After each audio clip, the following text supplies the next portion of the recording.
OTET paper 2 language 1 Hindi में आज हम पढ़ेंगे यूनिट 2 भाषा शिक्षण। उसमें सबसे पहले हमें पढ़ना है उच्च प्राथमिक स्तर पर गहन एवं व्यापक पठन कौशल। व्यापक पठन का उपयोग मुख्य रूप से तब किया जाता है जब किसी विषय पर समग्र या सतही ज्ञान की आवश्यकता होती है, यानी कि ऊपर ऊपर से समझ लेना, क्योंकि विस्तृत अध्ययन पर कोई ध्यान नहीं दिया जाता है। दूसरी ओर गहन पठन का उपयोग तब किया जाता है जब अध्ययन के तहत विषय या विषय के बारे में विशिष्ट विवरण जानने के लिए उचित ध्यान देने की आवश्यकता होती है। तो व्यापक पठन में क्या होता है कि अगर बच्चा पढ़ रहा है तो वो सिर्फ अपने आनंद के लिए पढ़ रहा है, ठीक है। अगर विषय में किसी दो व्यक्तियों के बीच में युद्ध हुआ है तो युद्ध क्यों हुआ है इसके बारे में वो सोचना नहीं चाहेगा या फिर ढूंढना नहीं चाहेगा। अगर टॉपिक में नहीं दिया है, बस युद्ध हुआ है उसने पढ़ लिया, बस हो गया, ठीक है। लेकिन गहन अध्ययन में क्या होता है कि अगर टॉपिक में है कि दो व्यक्तियों के बीच में युद्ध हुआ था तो वो बच्चा जो है ढूंढना चाहेगा कि ये दो व्यक्तियों से रिलेटेड कुछ और है क्या, जो युद्ध हुआ था उस युद्ध से रिलेटेड कुछ और भी इतिहास वगैरह है क्या, वो सारा कुछ ढूंढना चाहेगा, ठीक है। तो व्यापक पठन में ये होता है कि बस ऊपर ऊपर से पढ़ लेना है, मतलब चाहे भीतरी जो बात है वो हमें समझ में आए ना आए, बस पढ़ने का काम है, बस पढ़ लेना है। लेकिन गहन अध्ययन में होता है कि हम जो कुछ भी पढ़ रहे हैं उसके अंदर तक जाएं, जो उसका केंद्रीय भाव है उस तक हम पहुंच सकें, ठीक है। उच्च प्राथमिक स्तर पर गहन और व्यापक पठन कौशल विकसित करने के लिए निम्नलिखित उपायों को अपनाया जा सकता है। विविध पाठ्य सामग्री, विद्यार्थियों को विभिन्न प्रकार की पाठ्य सामग्री उपलब्ध कराएं, जैसे कहानियाँ, कविताएं, निबंध, समाचार लेख और वैज्ञानिक लेख। यह उनके पठन कौशल को व्यापक बनाएगा। तो पठन कौशल को व्यापक बनाएगा यानी कि वो क्या है, ज़्यादा कंटेंट जो है पढ़ने में माहिर हो पाएंगे। तो इसीलिए उन्हें क्या उपलब्ध करवाना है, पाठ्य सामग्री जैसे कि कहानियाँ, कविताएं, निबंध, समाचार लेख आदि। पाठ समझने की रणनीतियाँ, विद्यार्थियों को विभिन्न पाठ समझने की रणनीतियाँ सिखाएं, जैसे कि मुख्य विचार की पहचान करना, संदर्भ से शब्दों का अर्थ निकालना और जानकारी को सारांशित करना। और इससे आप देखिए बच्चा जो है गहन अध्ययन कर पाएगा, है ना।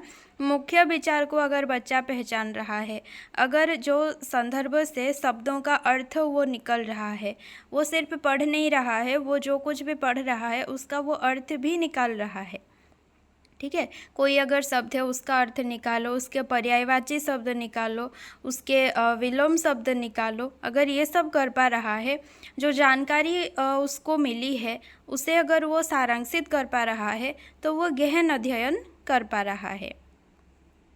पठन के बाद चर्चा, पठन के बाद छात्रों के साथ चर्चा करें ताकि वे अपने विचार साझा कर सकें और दूसरों के विचारों को समझ सकें। यह उनकी आलोचनात्मक सोच को बढ़ावा देगा। तो चाहे व्यापक पठन हो चाहे गहन पठन हो, ज़्यादातर गहन पठन में ये ज़रूरी होता है कि पठन के बाद चर्चा हो, ताकि जो भी विषय में है उसके बारे में एक दूसरे के साथ अगर डिस्कशन होता है, स्टूडेंट टीचर के बीच हो चाहे स्टूडेंट और स्टूडेंट के बीच हो, तो वो गहन जानकारी, गहन अध्ययन वो कर पाता है, ठीक है। और उसको जो बच्चे को पता चला जो जानकारी, उसके आगे भी कुछ और जानकारी उसे पता चलता है।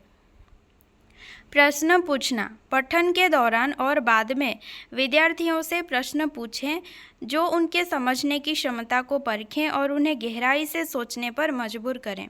तो इससे भी उसका गहन अध्ययन जो है सफल हो पाएगा अगर हम उसको प्रश्न पूछते हैं, क्योंकि प्रश्न हम सीधा सा प्रश्न भी पूछ सकते हैं जो कि वो व्यापक पठन से भी वो आंसर दे सकता है, सीधा प्रश्न जो बुक में लिखा है डायरेक्ट लाइन उसी से। लेकिन अगर हम थोड़ा सा घुमा फिरा के पूछें तो उसे गहन अध्ययन करना पड़ेगा, उस प्रश्न का उत्तर देने के लिए। तो इसके प्रश्न पूछने के माध्यम से उसका व्यापक अध्ययन भी हो सकता है और उसका गहन अध्ययन भी सफल हो सकता है। नियमित पठन अभ्यास। विद्यार्थियों को नियमित पठन अभ्यास के लिए प्रेरित करें। यह उनके पठन गति और सटीकता को बढ़ाने में मदद करेगा। तो नियमित पठन अभ्यास कराने से बच्चे का जो है व्यापक पठन ज़्यादा बेहतर होगा, ठीक है, क्योंकि उसका जो पठन गति जो है बढ़ पाएगा। पठन डायरी। विद्यार्थियों को एक पठन डायरी रखने के लिए कहें जिसमें वे पढ़ी गई सामग्री का सारांश लिख सकें और अपनी प्रतिक्रियाएं दर्ज कर सकें। समूह पठन। समूह में पठन की गतिविधियां आयोजित करें ताकि विद्यार्थी एक दूसरे से सीख सकें और पठन में रुचि बढ़ा सकें।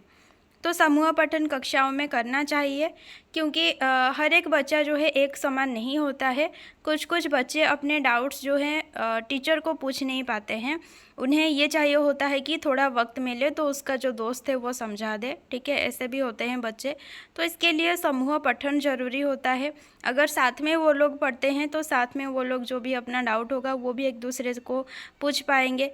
तो इसके द्वारा क्या होगा कि जो व्यापक पठन है वो भी सफल हो पाएगा और जो गहन पठन है वो भी सफल हो पाएगा। व्यापक पठन कैसे सफल होगा? समूह पठन से।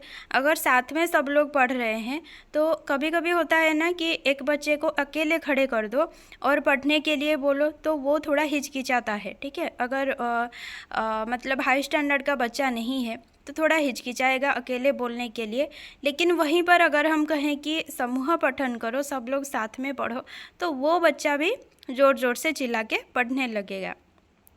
तो इससे क्या होगा कि जहाँ पर गलती है वो भी कहीं ना कहीं वो मालूम करेगा कि नहीं, सब लोग ऐसे पढ़ रहे हैं, मुझे भी ऐसे पढ़ना है, तो वो भी थोड़ा सुधारेगा अपने आप को, ठीक है। और व्यापक पठन उसका सही होगा। फिर एक दूसरे से डिस्कशन होगा तो उसका गहन अध्ययन जो है, जो विशेष जानकारी विषय की है वो भी उसको मिल सकेगी, तो गहन अध्ययन भी सफल हो सकेगा। उसके बाद है पठन सामग्री की विविधता। विद्यार्थियों की रुचि के अनुसार विविध प्रकार की पठन सामग्री का चयन करें ताकि पठन एक आनंददायक अनुभव बन सके।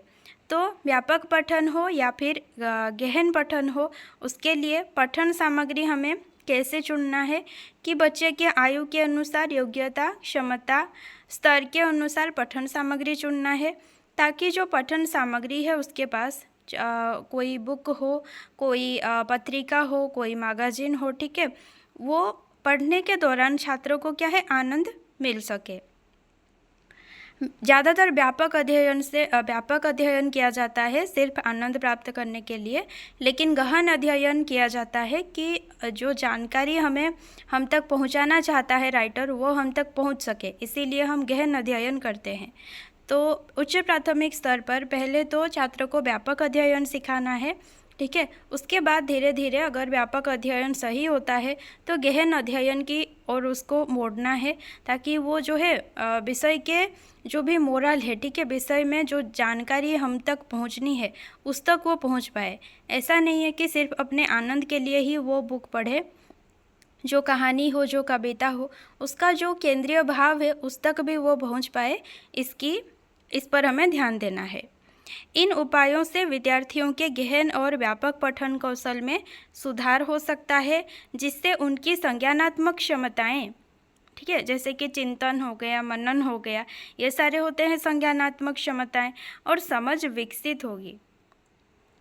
तो क्या क्या करना है फिर से देखिए। पठन सामग्री की विविधता पर ध्यान देना है। हर एक बच्चा सेम नहीं होता है, तो अगर कोई बच्चा देख के नहीं पढ़ सकता है ठीक से, अच्छे से, ठीक है, तो उसको मतलब कोई ऐसी सामग्री देना है जिससे वो सुन सके। और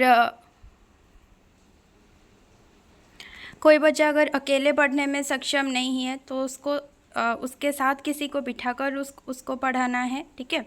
और समूह पठन करवाना है, पठन डायरी देना है, नियमित जो है पठन अभ्यास कराना है, प्रश्न पूछना है, पठन के बाद चर्चा करना है, पाठ समझने की रणनीतियाँ जो है खुद को भी समझना है, ठीक है।